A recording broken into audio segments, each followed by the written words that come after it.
Os irmãos se levantaram ao mesmo tempo na sala iluminada, apontando o dedo, repetindo em coro que ela nunca havia servido para nada, que tinha sido um peso a vida inteira, que a família inteira sabia disso. Ela não respondeu, ficou sentada com a bolsa no colo, esperou que o barulho passasse e então tirou os papéis que carregava dobrados no fundo daquela bolsa há mais anos do que qualquer um ali conseguia imaginar. O que estava escrito naqueles papéis era algo que nenhum dos irmãos jamais imaginou que existia.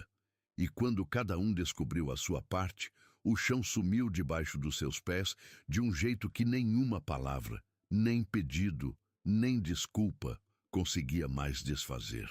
Naquela manhã de abril, o ônibus que saía de Toritama rumo a Caruaru estava quase vazio. Eram 6h40. O sol ainda engatinhava pelo horizonte seco do agreste pernambucano, e Maria Lúcia Borges Silva sentou no banco da janela do meio. O de sempre, o que ela escolhia sempre que viajava sozinha, porque daquele ângulo ela podia ver a paisagem sem se sentir no canto do mundo.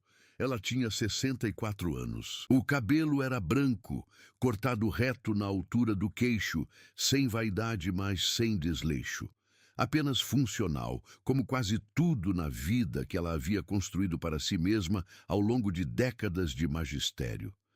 As mãos, cruzadas sobre a bolsa de couro marrom que descansava no colo, tinham as marcas do tempo. Articulações levemente pronunciadas, veias que saltavam quando ela apertava alguma coisa, dedos que ainda seguravam caneta com uma firmeza que os alunos reconheciam à distância. A bolsa era velha. Não havia como negar isso. O couro escuro estava desgastado nos cantos, o fecho de metal tinha enferrujado a ponto de precisar de um leve esforço para abrir, e a alça havia sido costurada à mão em 2 pontos onde tinha começado a ceder. Costura irregular, claramente feita por quem não tinha prática, mas firme o suficiente para durar mais 20 anos se fosse preciso. Maria Lúcia havia comprado essa bolsa em 1994. Numa feira de artesanato em Caruaru, numa época em que ainda ganhava como professora substituta e não podia se dar ao luxo de comprar coisas novas com frequência. Ela havia durado tanto que deixara de ser um objeto e se tornara uma extensão dela mesma. Dentro da bolsa, dobrados com cuidado entre um porta-documento de plástico transparente e um lenço de tecido cor de creme, estavam 12 papéis. Ela não os havia tocado desde a noite anterior, quando os organizou pela última vez sobre a mesa da cozinha, sob a luz fraca da luminária, conferindo cada um com os óculos de leitura que usava só em casa. Não eram documentos novos.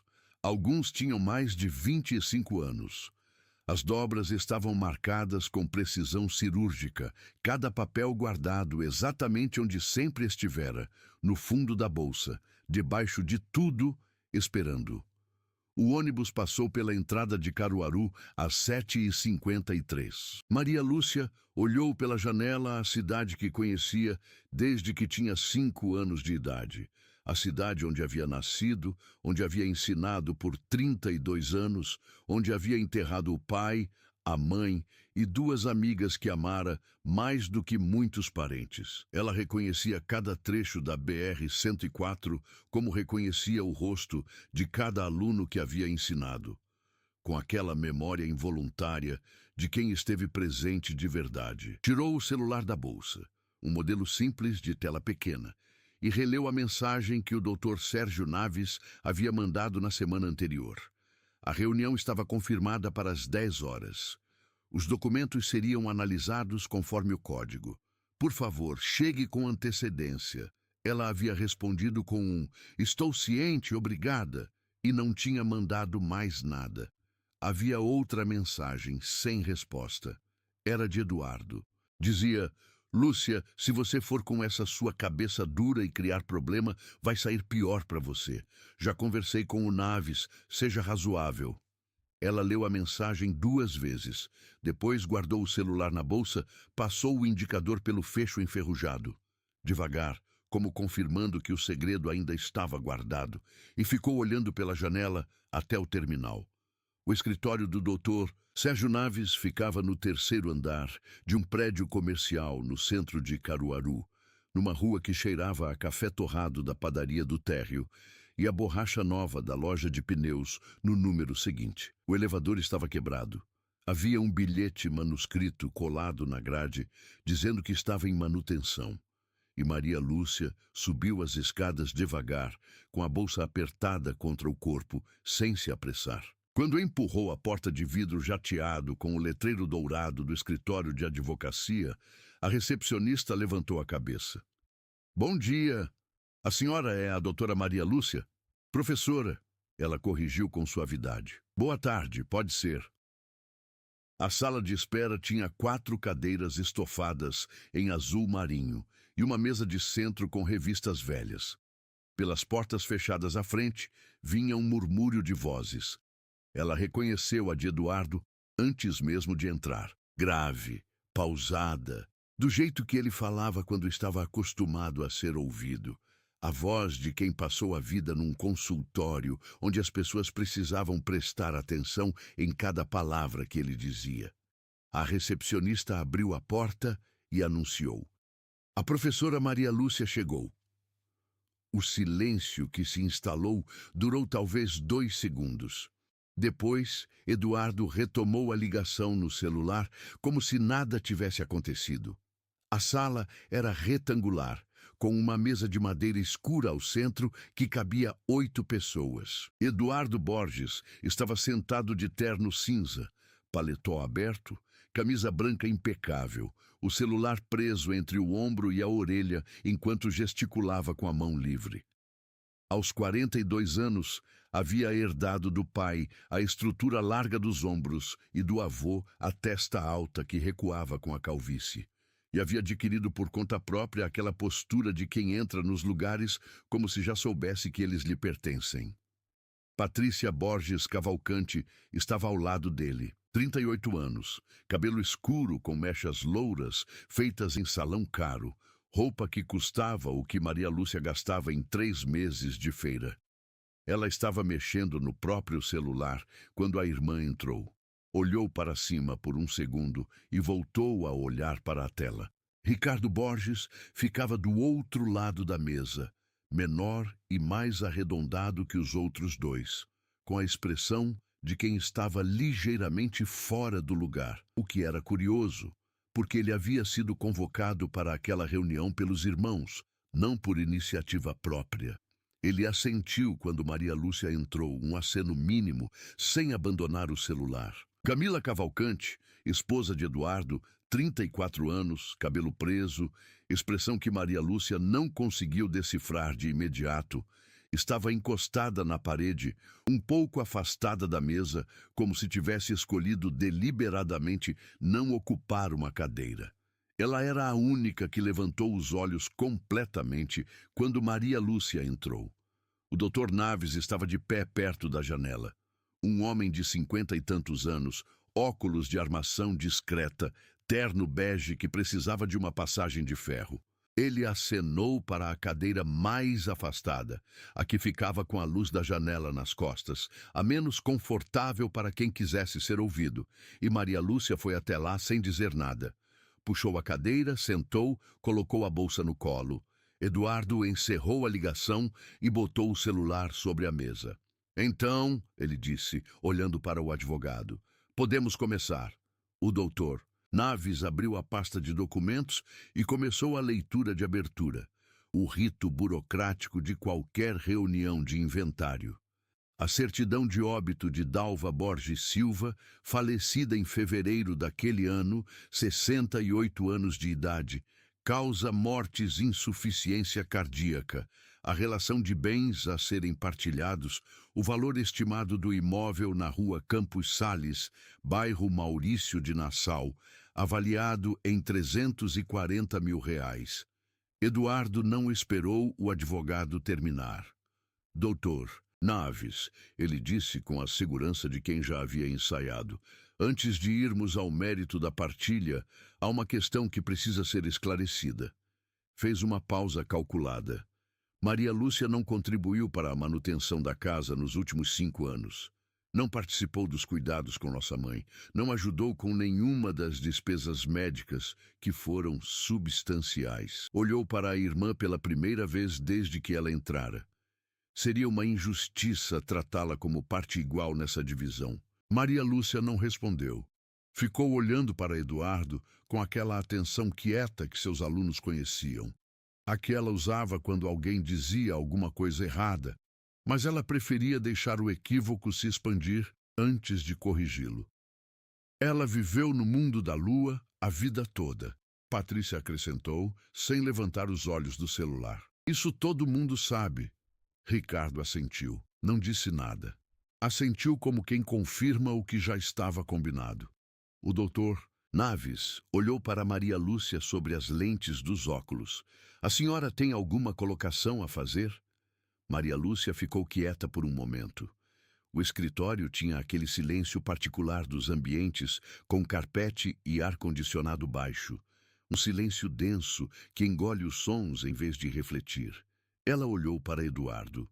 Quanto custou o primeiro semestre de medicina lá em Recife? Ela perguntou. A voz era calma, completamente calma. A mesma voz com que aplicava a prova, sem entonação de desafio, sem ironia explícita. Uma pergunta como qualquer outra. Eduardo franziu o senho. Não entendo o que isso tem a ver. É só uma curiosidade, ela disse. E apertou a bolsa com as duas mãos.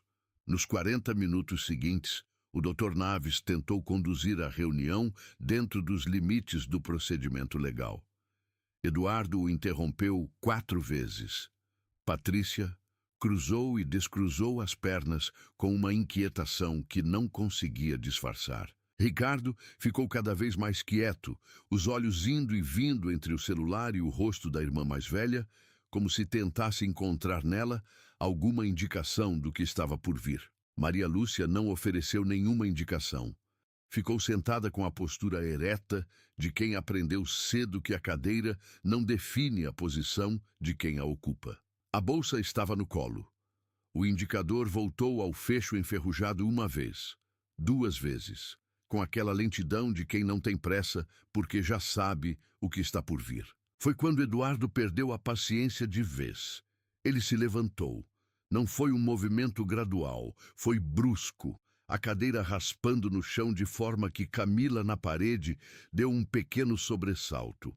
Patrícia se levantou 1 segundo depois, como uma sombra do irmão. Ricardo, com menos convicção, mas com a necessidade de não ficar sentado sozinho, se levantou também. Os 3 ficaram de pé ao redor da mesa e Maria Lúcia ficou sentada. Olha, Eduardo começou. E o tom havia mudado completamente. Era o tom de quem cansou de disfarçar. A gente pode ficar aqui o dia todo fazendo de conta que isso é uma conversa entre iguais, mas não é. Você nunca contribuiu para essa família, Lúcia. Nunca. Todo mundo sabe. Minha mãe sabia, meu pai sabia antes de morrer. A única coisa que você fez a vida toda foi ensinar criança dos outros e se fazer de coitada. Eduardo, o Dr. Naves disse com firmeza. Não, deixa eu terminar. Ele colocou as 2 mãos sobre a mesa e se inclinou para a frente. Eu tenho documentos que provam que você desviou dinheiro da família nos anos 1990. Eu posso contestar qualquer direito seu nesse inventário, e eu vou fazer isso se precisar. O mais digno seria você assinar uma desistência aqui, agora, e poupar todo mundo do constrangimento. Patrícia assentiu com os braços cruzados. Ricardo olhava para o chão. Você foi um peso desde criança, Patrícia disse, a voz mais controlada, mas igualmente fria. A gente cresceu sabendo disso. Não é segredo de ninguém. O silêncio que se seguiu foi daqueles que pesam. Maria Lúcia ficou olhando para Eduardo. Não havia raiva no rosto dela. Havia algo mais difícil de nomear. Uma tristeza antiga, talvez. A tristeza de quem ouve uma mentira que conhece tão bem que já não dói da mesma forma. Eduardo deu um manotaço na mesa. A bolsa de couro marrom voou do colo de Maria Lúcia, bateu na borda da cadeira e foi ao chão. O fecho enferrujado se abriu com o impacto e os papéis dobrados escaparam pela abertura, alguns deslizando pelo carpete, outros pousando mais perto da mesa. Eduardo não olhou para baixo. Camila na parede se contraiu levemente. Fechou os olhos por um segundo. Não disse nada. A porta do escritório se abriu devagar. Geraldo Peixoto tinha 73 anos e carregava cada um deles com aquela particular combinação de lentidão e precisão que a velhice às vezes concede a quem viveu com atenção. Era um homem pequeno, menor do que havia sido. A idade encolhera ligeiramente a coluna, mas havia nele uma presença que não dependia de altura. Os cabelos eram completamente brancos, penteados para o lado com um fixador que cheirava levemente a coco. E o terno azul marinho que usava era da época em que trabalhava como contador e ainda o guardava para ocasiões que justificassem o respeito que ele representava. Ele havia trabalhado com Arthur Borges, pai dos 4 irmãos, por 18 anos. Havia feito as contas da família, quando a família ainda era o jogo de sábado na mesa da cozinha, a missa de domingo, as crianças descalças no quintal. Havia assistido cada um dos filhos crescer, ir embora, voltar transformado em outras pessoas. E havia recebido o telefonema de Maria Lúcia 3 semanas antes, discreto, direto, sem drama, pedindo que estivesse presente naquela reunião. Ele entrou no escritório e parou diante da cena. Os papéis no chão, Eduardo de pé com os punhos apoiados na mesa, Maria Lúcia sentada com aquela serenidade que impressionava, a bolsa aberta na distância do tapete. Ninguém disse nada por um segundo. Geraldo foi até os papéis. Com algum esforço, os joelhos, que já não cooperavam como antes, se abaixou e começou a recolhê-los do chão, um por um, com cuidado. Eduardo o observou com expressão confusa. "Quem chamou o senhor aqui?" "Seu Arthur me chamou", Geraldo disse, sem olhar para cima. Ele só não sabia ainda. Eduardo não entendeu a resposta. Geraldo terminou de recolher os papéis, se levantou com a ajuda da beirada de uma cadeira e foi até Maria Lúcia. Colocou os documentos na mão dela, olhou nos olhos dela, acenou uma vez, levemente, um gesto que continha mais do que qualquer frase. Maria Lúcia colocou a bolsa sobre a mesa, abriu o fecho enferrujado e começou a tirar os documentos. Ela os dispôs sobre a mesa um por um, sem pressa, sem nenhum comentário. Apenas os papéis, em silêncio, cada um encontrando seu lugar sobre a madeira escura como peças de um mosaico que estava sendo montado na frente de todo mundo. Eduardo ficou com os braços cruzados pelos primeiros 3 documentos. Patrícia continuou de pé, mas algo na postura foi mudando, os ombros descendo levemente, a mandíbula mais tensa. Ricardo não estava mais olhando para o celular. Seu Geraldo pegou o primeiro papel e começou a ler em voz alta. A voz do velho contador era firme, sem pressa, cada palavra pousando no ar com o peso de quem sabe que o que está sendo dito é irreversível. O primeiro documento era uma escritura de compra e venda. Um terreno de 4.200 metros quadrados, localizado na zona rural de Toritama, Pernambuco. Proprietária exclusiva, Maria Lúcia Borges Silva. Data da transação, março de 1998. Valor recebido, R$42 mil. Eduardo fez uma expressão de quem não entende ainda para onde isso vai. O segundo documento era um recibo de transferência bancária. Data, abril de 1998. Valor, R$8.750. Destinatário, Faculdade de Medicina de Pernambuco. Identificação. Pagamento de mensalidades, primeiro semestre, aluno Eduardo Arthur Borges Silva. O terceiro, mesmo cabeçalho, setembro de 1998. Segundo semestre, o quarto, março de 1999. Eduardo ficou imóvel. Não foi um congelamento dramático. Foi aquele tipo de paralisia silenciosa que acontece quando o cérebro recebe uma informação que contradiz tudo que ele havia construído como verdade. As mãos pararam. A expressão fechou. Ele olhou para os papéis e depois olhou para a irmã. E por um momento, apenas um momento, pareceu que ia dizer alguma coisa. Não disse. Geraldo continuou. O quinto e o sexto documentos eram os recibos do terceiro e quarto ano de medicina. O sétimo era uma carta do banco datada de janeiro de 2003, comunicando a quitação integral de uma dívida comercial no valor de R$ 16.800. Dívida no nome de Ricardo Arthur Borges, em atraso há 18 meses, referente a fornecedores do Mercado Borges, bairro Rendeiras, Caruaru. Ricardo parou de assentir para qualquer coisa. Ficou muito quieto. O oitavo era o comprovante da transferência que havia quitado aquela dívida. Conta de origem: Maria Lúcia Borges Silva. Data: fevereiro de 2003. O nono era um documento bancário de 2007. Refinanciamento de apartamento em atraso. Proprietária: Patrícia Borges Cavalcante. Valor em dívida: R$ 14.000. Status: quitado integralmente em junho de 2007. O décimo era o comprovante de quem havia quitado. Patrícia pegou o papel com as duas mãos. Ficou olhando para o próprio nome impresso naquele documento velho. Ficou branca. Não do jeito dramático das cenas de cinema, mas do jeito real. Uma palidez gradual que começou nos lábios e foi subindo. As mãos tremeram levemente. O 11º era uma carta manuscrita, com a letra precisa e levemente inclinada para a direita do velho Arthur Borges. Datada de 1996, era o registro formal de uma decisão que ele havia tomado com plena consciência. O terreno em Toritama, adquirido por ele em 1974, com o dinheiro do primeiro emprego após o sertão, havia sido deixado em nome exclusivo de Maria Lúcia. Registrado legalmente em 1996, 2 anos antes da venda, em reconhecimento dos anos em que a filha mais velha ficara em casa cuidando dele após a primeira cirurgia cardíaca, enquanto os outros 3 estudavam fora. A carta dizia que ela jamais havia pedido nada, que ele sabia disso, que era o mínimo. Geraldo dobrou a carta com cuidado e a colocou de volta sobre a mesa. O 12º papel era um envelope menor, ainda fechado. Maria Lúcia o empurrou para o centro da mesa com um único dedo.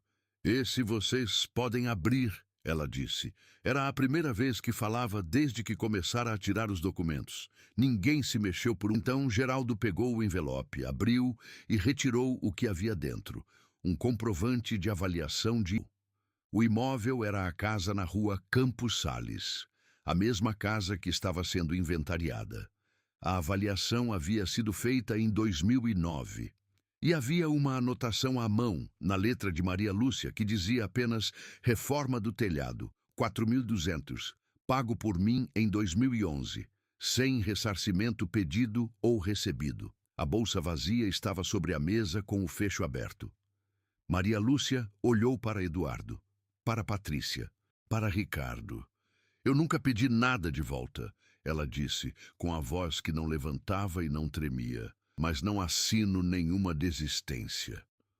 O silêncio que se instalou depois daquelas palavras tinha uma qualidade diferente de todos os silêncios anteriores da manhã. Antes, o silêncio era o de quem espera a hora certa de atacar. Agora era outro. Era o silêncio de quem ouviu algo que não tem como ser desfeito.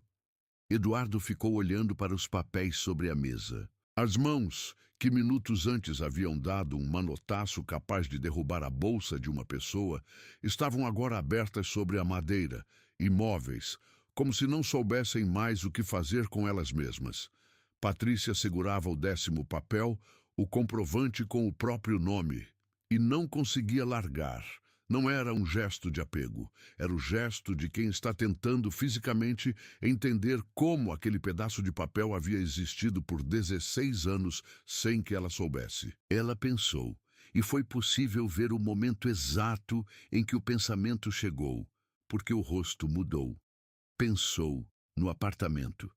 No janeiro de 2007, quando havia dito para a família que havia resolvido a situação, que havia um acordo com o banco, que estava tudo bem. Havia dito isso com tanta naturalidade que até ela mesma havia acabado acreditando que a crise havia passado por conta própria. Nunca havia parado para perguntar de onde havia vindo o dinheiro, porque havia sido muito cômodo não perguntar. 14 mil reais. Patrícia fechou os olhos. Ricardo estava parado com as mãos na beirada da mesa, os dedos ligeiramente brancos de tanto apertar. Em 2003, ele havia estado à beira de perder tudo. O mercadinho que era seu único sustento, os 3 funcionários que dependiam dele, a autoestima que havia construído com aquele negócio próprio que os irmãos mais ricos nunca haviam levado muito a sério. A dívida havia desaparecido de uma semana para outra. O gerente do banco havia ligado para confirmar a quitação, e Ricardo havia presumido que algum acordo havia sido fechado, que talvez o pai tivesse ajudado de alguma forma, sem fazer alarde. Nunca havia perguntado.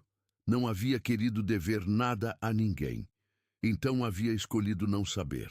16.800 reais.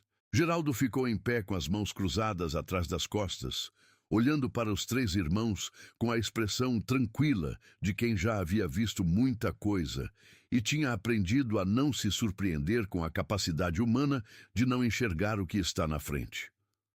O Dr. Naves estava sentado com o bloco de notas fechado sobre a pasta de documentos. Havia parado de tomar nota algum tempo antes. Camila, encostada na parede, olhava para o marido. Era um olhar difícil de decifrar. Não era raiva, não era pena, era algo mais próximo do que acontece quando você percebe que a pessoa que você pensava conhecer inteiramente tem um ângulo que você nunca havia visto antes, e que esse ângulo não é bonito. Geraldo pediu licença ao Dr. Naves e ocupou a cadeira ao lado de Maria Lúcia. "Posso contar uma coisa?" ele disse, olhando não para ela, mas para Eduardo. Eduardo não respondeu. Geraldo contou assim mesmo. Arthur Borges havia procurado Geraldo em 1995, um ano antes de registrar o terreno no nome de Maria Lúcia.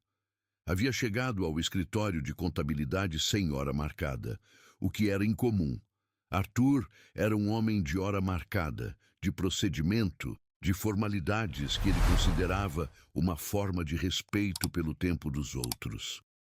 Havia chegado com um caderno debaixo do braço e uma expressão que Geraldo só havia visto nele uma vez antes, quando o médico havia dito que o coração dele precisava de cirurgia. Sentou na frente de Geraldo e abriu o caderno. Havia ali uma lista de gastos, anos de gastos, anotados com a precisão de contador, porque Arthur havia aprendido a contar com Geraldo e havia levado o hábito para casa. Gastos com os filhos, estudos, moradia, transporte, e ao lado de cada coluna de Eduardo, de Patrícia, de Ricardo, cursos, semestres pagos, passagens, pensões em repúblicas, havia uma coluna de Maria Lúcia. A coluna de Maria Lúcia tinha um único item repetido por anos. Ficou. Ele disse que estava com vergonha, Geraldo contou, com a voz pausada de quem escolhe cada palavra. Não de Maria Lúcia, de si mesmo.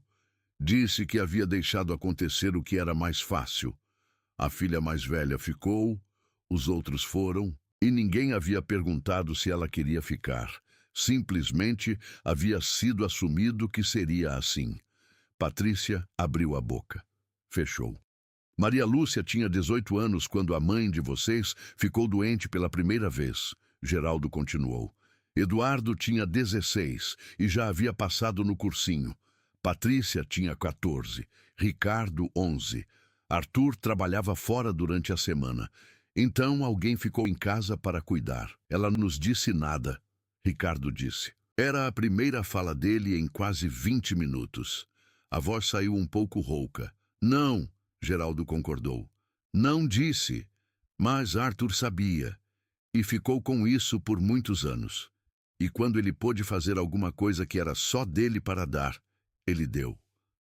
A história do terreno era mais simples do que o peso que carregava. Arthur Borges havia comprado aquele terreno em 1974 com o dinheiro do primeiro salário de verdade, o primeiro emprego após deixar o sertão, após anos em que a família havia vivido com o mínimo que a terra seca conseguia dar. Era um terreno pequeno, de 4.200 metros, que havia ficado por décadas como uma promessa vaga de algum futuro que nunca chegou a ser especificado. Em 1996, quando Arthur tinha 63 anos e o coração havia exigido a segunda cirurgia, ele convocou Geraldo ao cartório, sem alarde, sem consultar os outros filhos. Registrou o terreno no nome de Maria Lúcia com uma justificativa que constava nos documentos: reconhecimento de serviços prestados à unidade familiar. E assinou com aquela letra miúda e firme que os filhos conheciam desde criança. Maria Lúcia havia ficado sabendo naquele dia. Havia protestado, havia dito que não era necessário, que ela não havia ficado em casa esperando o pagamento, que havia ficado porque era o que precisava ser feito. Arthur havia olhado para ela e dito uma coisa que ela carregava desde então, não anotada em papel, mas gravada de um jeito que vai além do que qualquer papel alcança. Eu sei que você não esperava, mas é exatamente por isso. 2 anos depois, quando Eduardo passou no primeiro processo seletivo para a medicina em Recife, Maria Lúcia foi ao cartório, apresentou a escritura do terreno e vendeu. Demorou 3 meses para encontrar comprador. A terra não era valorizada. A localização era afastada. E quando o dinheiro entrou na conta, ela foi direto ao banco e fez a primeira transferência. Não disse nada para ninguém, não porque fosse segredo, mas porque não havia por que dizer. Eduardo havia chegado a Recife, havia pago a matrícula, havia pensado que o dinheiro havia vindo de alguma aplicação do pai. E havia embarcado na medicina com a certeza de quem merecia estar ali, que era verdade, porque ele era dedicado e competente, sem nunca saber que havia uma irmã em Toritama que havia vendido o único patrimônio que era exclusivamente dela para que ele chegasse até lá. Geraldo terminou de falar. O escritório ficou em silêncio. Eduardo estava olhando para o próprio par de mãos abertas sobre a mesa. Ninguém havia prestado muita atenção em Camila durante a reunião. Ela estava ali como esposa do Eduardo, presença acessória, aquela categoria de pessoa que os documentos jurídicos não nomeiam, mas que os ambientes sempre contêm. Havia chegado com Eduardo, havia sentado onde ele indicou, havia ficado quieta enquanto o marido falava. Mas Camila havia visto a bolsa cair. Havia visto o manotaço de Eduardo. O gesto rápido, descuidado, quase casual na sua violência. E havia visto os papéis espalharem pelo carpete. Havia visto Maria Lúcia olhar para os papéis no chão com aquela expressão que não era surpresa nem humilhação, mas algo mais próximo da confirmação, como se aquele gesto tivesse dito em 3 segundos o que as palavras haviam dito em 40 minutos. Havia visto Geraldo se abaixar com dificuldade para recolher os papéis. E havia visto, isso era o que ficava. Havia visto Eduardo nem olhar para baixo. Camila havia conhecido o marido aos 26 anos. Havia amado nele a segurança que ele irradiava, a determinação, a forma como ele sabia exatamente o que queria e ia atrás. Havia admirado, genuinamente, a competência com que ele exercia a medicina, a dedicação com que tratava os pacientes. Havia construído com ele uma vida estável, um apartamento com boa vista, 2 filhos em colégio particular. Mas naquele escritório, olhando para o marido que olhava para a irmã com aquela certeza de quem não precisa nem considerar a possibilidade de estar errado, Camila sentiu alguma coisa que não conseguiu nomear imediatamente. Só soube que era real e que, uma vez sentida, não ia embora. Quando Geraldo terminou de ler o último papel, ela estava olhando para o chão, não porque não quisesse ver, mas porque não conseguia continuar olhando para o marido e fingir que via a mesma pessoa de antes. O doutor Naves retomou a reunião com uma calma profissional. que foi ela própria uma espécie de julgamento silencioso. Diante dos documentos apresentados, ele disse, abrindo o bloco de notas: não há fundamento legal para a contestação dos direitos da professora Maria Lúcia na partilha. Os bens serão divididos em 3 partes iguais, conforme a lei. Olhou para Eduardo.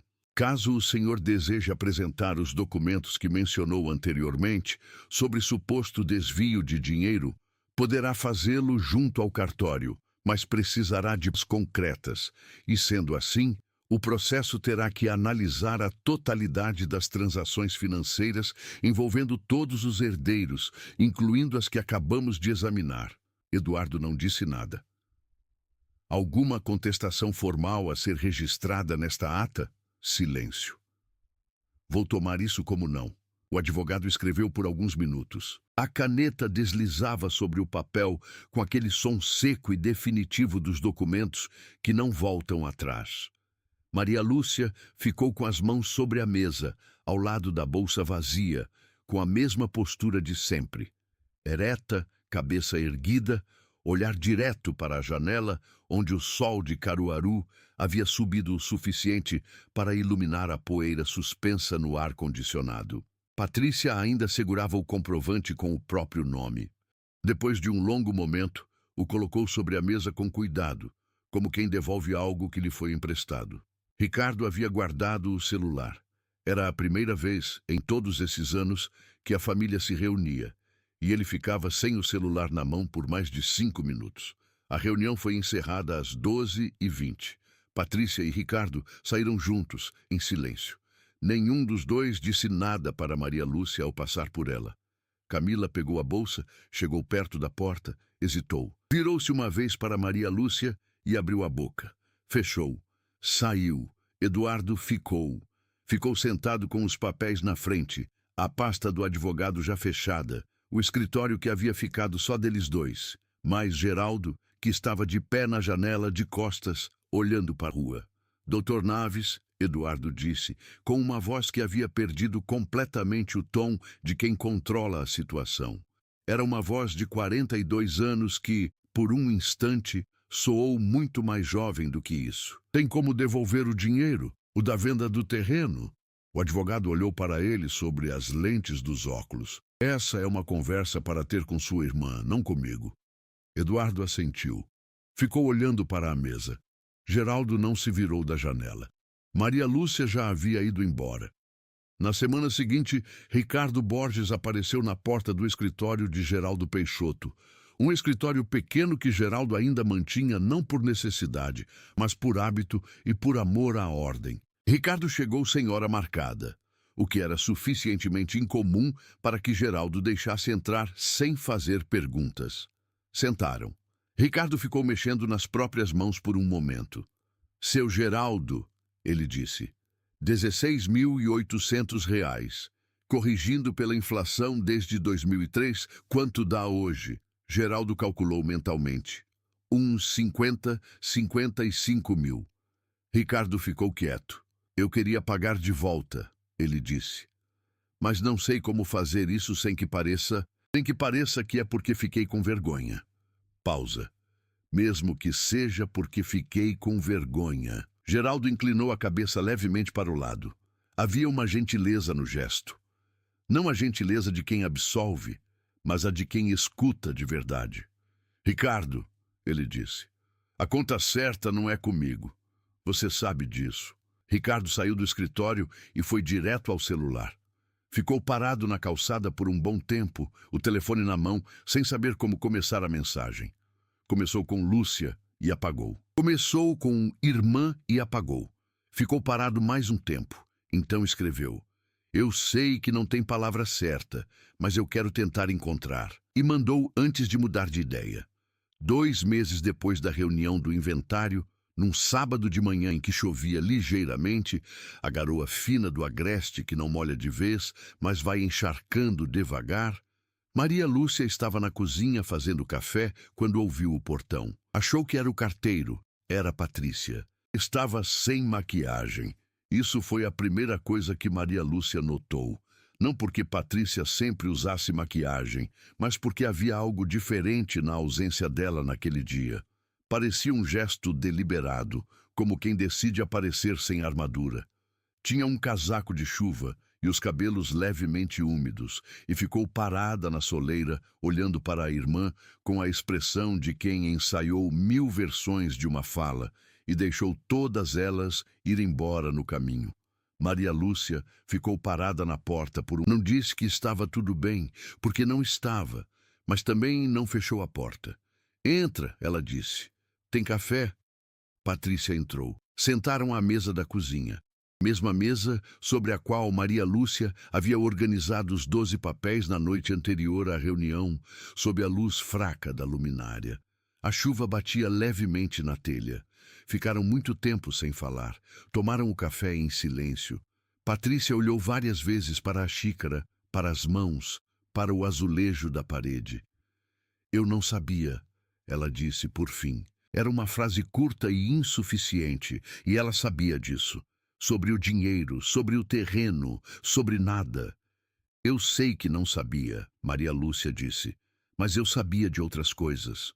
A voz de Patrícia foi ficando mais tensa, não de raiva, de vergonha, que é um tipo de tensão diferente. Eu sabia como você ficou em casa quando o papai ficou doente a primeira vez. Sabia que você não foi para a faculdade no mesmo ano que eu. Eu sabia que alguém havia ficado e não era eu. Pausou. Eu só nunca parei para pensar nisso direito, porque era mais fácil não pensar. Maria Lúcia ouviu tudo isso sem interromper. Não sei se tem conserto, Patrícia disse. Não sei também, Maria Lúcia respondeu. Mas você está aqui. Isso é diferente de não estar. Não foi um perdão fácil, embrulhado em palavras bonitas. Não foi a reconciliação das histórias, onde tudo se resolve com um abraço e uma trilha sonora. Foi algo mais honesto do que isso. 2 mulheres adultas, sentadas numa cozinha pequena com café frio, reconhecendo juntas que haviam existido de formas muito distantes uma da outra por muito tempo, e que, talvez, ainda havia tempo para existir de um jeito diferente. Naquela mesma noite da reunião, ainda dia 14 de abril, com o sol de Caruaru já se pondo e Maria Lúcia de volta em Toritama, tirando os sapatos na entrada de casa, o celular dela vibrou. Era uma mensagem de Camila, esposa de Eduardo. Dizia: Professora Maria Lúcia, eu sei que não nos conhecemos bem e que talvez não seja meu lugar falar, mas eu preciso dizer que não sabia de nada do que aconteceu. Nem do dinheiro, nem de nada. E me envergonho de ter ficado em silêncio lá hoje quando não devia. Sei que isso não desfaz nada, mas precisava dizer. Maria Lúcia leu a mensagem em pé, com os sapatos na mão. Ficou parada por um momento. Respondeu: Obrigada por mandar isso, Camila. Boa noite. Era uma resposta pequena para uma mensagem que havia custado alguma coisa a quem enviou, mas havia nela exatamente o que a outra pessoa precisava: o reconhecimento de que havia sido vista. Mais tarde, Camila imprimiu essa mensagem e a guardou numa gaveta. Não porque fosse um troféu, mas porque era o tipo de coisa que ela queria lembrar que havia feito, nos momentos em que a vida tornasse fácil não fazer nada. Eduardo Borges demorou. Não foi à porta de Maria Lúcia no mês seguinte, como Ricardo. Não mandou mensagem de texto, como Camila. Não apareceu numa manhã de sábado chuvosa, como Patrícia. Eduardo demorou 6 meses. E quando apareceu, não foi à porta dela. Foi ao velório de Geraldo Peixoto. O velho contador morreu num agosto de céu aberto, de infarto enquanto dormia. A morte, que ele mesmo dizia ser a única aceitável para quem viveu uma vida de ordem, porque não deixa confusão. O velório foi num salão pequeno no centro de Caruaru, com a família de Geraldo, os ex-clientes, os amigos da última fase da vida. Maria Lúcia estava lá. Eduardo entrou e a viu de longe. A postura que ele havia descrito um dia como teimosia, mas que agora ele reconhecia como outra coisa. Ele foi até ela. Ficaram lado a lado por um momento. os dois olhando para o caixão fechado de mogno simples, onde Geraldo Peixoto havia sido velado com a dignidade de quem não precisou de muito para ser um homem íntegro. Ele foi o único que fez isso, Eduardo disse, sem introdução. Maria Lúcia entendeu. Recolher os papéis do chão? Sim, ele sempre soube o que era importante, ela disse. Eduardo ficou em silêncio por um longo momento. Não era o silêncio de antes, o silêncio calculado de quem guarda munição. Era um silêncio diferente. Pesado, sim, mas do peso das coisas verdadeiras, que não se desfazem com palavras bonitas e que justamente por isso merecem um silêncio honesto antes de qualquer coisa ser dita. Eu fui cruel contigo, ele disse por fim. Não só naquele dia. Fui cruel por anos, de formas que eu escolhi não ver. Maria Lúcia não respondeu imediatamente. Eu sei, ela disse por fim. Não tenho como pagar o que você fez. Não estava te pedindo para pagar. Eu sei que não estava. Ele passou a mão pelo rosto. É isso que é difícil. Eles ficaram mais um tempo lado a lado, no velório do homem que havia se abaixado para recolher os papéis do chão quando mais ninguém havia olhado para baixo. Um ano depois da reunião do inventário, num abril que chegou mais quente que o anterior, com o sol do agreste batendo no cimento da calçada de um jeito que ficava a marca da mão por segundos, Maria Lúcia Borges Silva estava sentada na varanda da casa de Toritama, que havia sido dela por 31 anos, numa cadeira de palha que havia pertencido à mãe. A casa da rua Campos Sales havia sido vendida. O dinheiro havia sido dividido em 3 partes iguais, como determinava a lei, e como havia ficado decidido naquele escritório com cheiro de café e ar-condicionado baixo.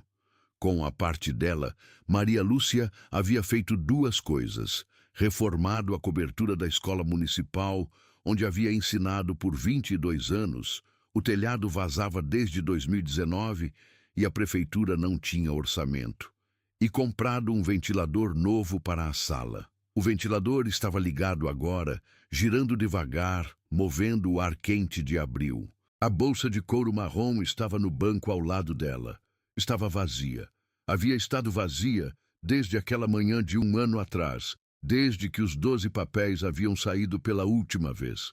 Ela a havia levado para casa assim, aberta, com o fecho enferrujado do jeito que estava quando caiu no carpete do escritório do Dr. Naves. Não havia jogado fora. Talvez jogasse algum dia, ou talvez não. Era difícil largar as coisas que carregaram coisas importantes. Elas ficam impregnadas de um peso que não é do material, e sim do que foi confiado a elas. Ricardo havia pago a dívida corrigida, R$ 53 mil, calculados por Geraldo antes de ele morrer, transferidos em 2 pagamentos na conta de Maria Lúcia, com uma mensagem que dizia apenas: sem prazo, sem pressa, mas precisava. Ela havia ligado para ele quando o 2º pagamento entrou e ficado em silêncio por um momento antes de falar. Ricardo, ela havia dito, você não precisava. E ele havia dito, eu sei, é por isso que eu precisava. O mercadinho havia crescido.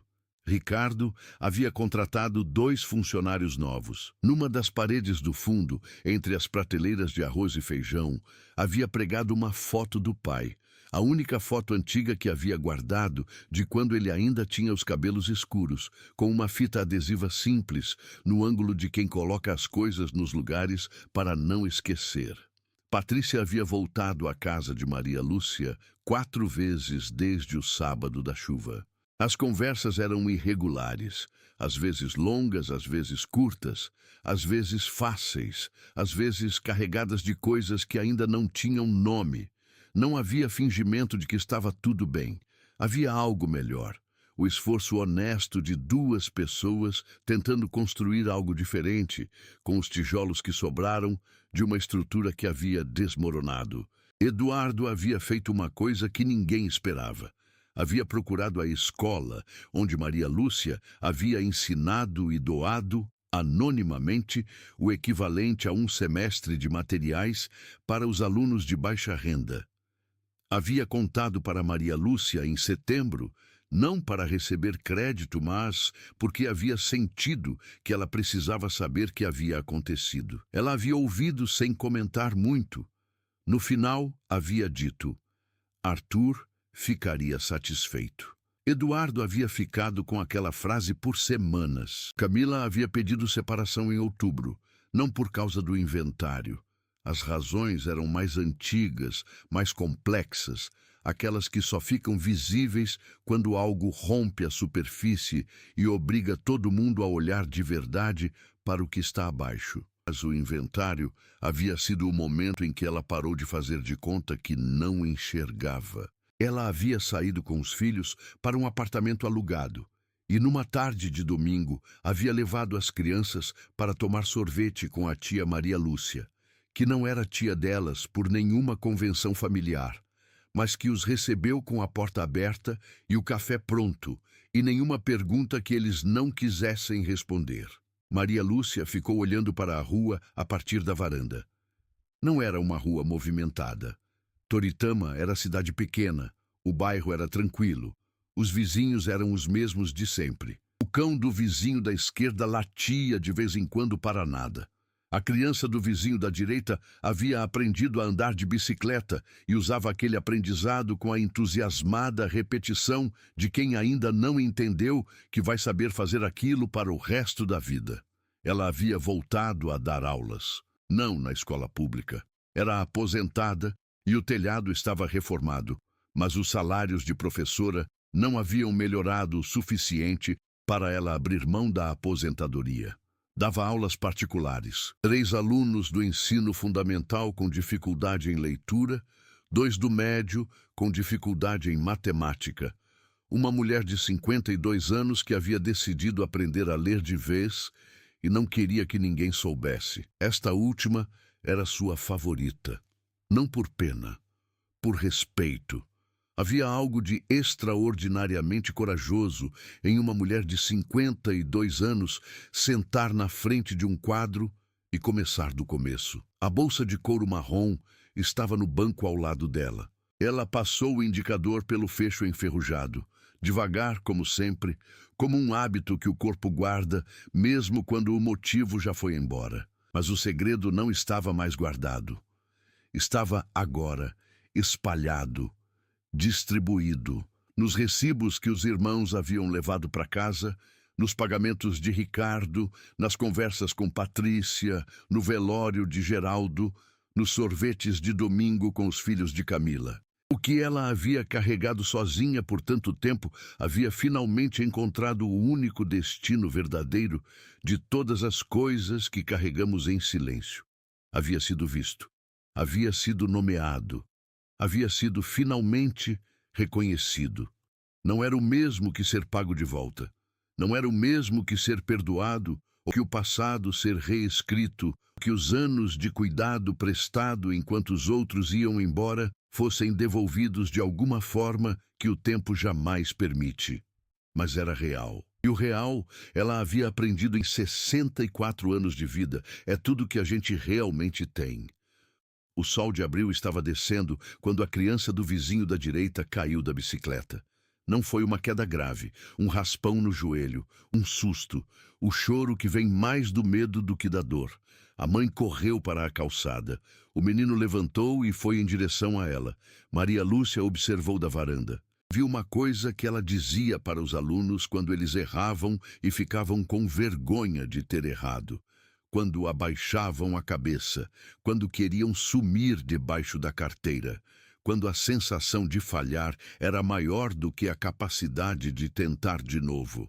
Ela dizia: levanta, o joelho sara. O que não sara é nunca ter tentado de novo. O menino levantou. A mãe limpou o joelho. 5 minutos depois, ele estava de volta à bicicleta. Maria Lúcia pegou a bolsa, levantou da cadeira e entrou. O ventilador continuou girando. E lá fora, na calçada de uma cidade pequena do agreste pernambucano, onde o sol ainda batia forte no cimento e a tarde ainda tinha muito miolo antes de virar noite, uma criança aprendia de novo que cair não é o mesmo que parar. Família não é quem está presente quando tudo é fácil. Família é quem deixa a porta aberta quando podia tê-la fechado. Família é quem recolhe os papéis do chão quando ninguém mais está olhando. Família é quem aparece, ainda que tarde, ainda que com vergonha, ainda que sem as palavras certas, e escolhe estar. E às vezes, o ato de escolher estar, quando podia não estar, é o começo de tudo que ainda pode ser construído.